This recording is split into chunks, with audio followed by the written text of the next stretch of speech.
I believe I had a good friend of mine call in. We had to do some video audio business.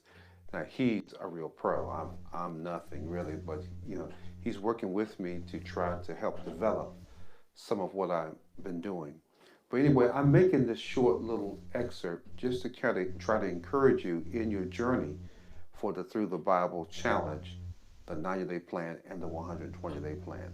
Now, we did one on the 120-day, I'm sorry, we did one on the challenge, and what we came out with was you just have to try to jump ahead as much as possible so that when you have those times when you naturally fall behind, when you have those times when you just naturally, for whatever reason, when you jump ahead, then you can always afford to lose a day because you have, say, 39 chapters in the whole, or whatever you have it in the whole. So that helps. But what I'm going to recommend for the 90-day and the 120-day plan is try to come up with set times which you can engage the plans. I would suggest for the 5 in the evening. But the thing is that you want to be as consistent as possible. You have a much more flexibility under the 90-day and the 120-day plan than you do under the 30-day plan.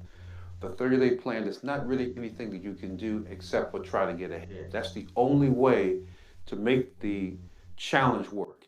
The 90-day plan, the 120-day plan, you have some flexibility. But the reason why I'm suggesting morning and night is to try to make it the first thing you do and the last thing you do. Even if you pray in the morning or at night, then do the prayer before or after in the morning or at night, the same thing. But try to do them at night. Try to have a fixed time that you set aside to do them, because that's really how you will make your progress. When I'm doing them, I try to jump out ahead. So I've been falling behind lately. I'm ahead as far as the days are concerned, but as far as the big jump that I had, I've lost that now because I've had certain things to come up, and I did not have time to give myself to the Word where I could just sit down. I like to read and hear it because I can rest my eyes a little more. I can back off of it. And sometimes I'll just listen to it only. But the thing is to be consistent. You can't have fixed times where you can pull aside 7 and 6 or 5 and 5. You can pull that off much easier. You have to give yourself to it for about an hour and a half a piece, probably a little less than 120-day plan, but you'll have to give yourself to it. You think about what you're covering in the first 5, the time of the first, the first grandchildren. You have Cain and Abel, and all of that that would follow. Think about what the first 5 chapters covers. That's a lot of ground. And you think about that, there are really not a lot of short chapters in Genesis. There are a few short chapters, but there are not really a lot of short chapters. So Genesis is going to really give you what it's going to take to do 5 chapters a day. What time? So go through the first books of Genesis, find out how long it takes, because Genesis is a good middle of the road book as far as chapter length.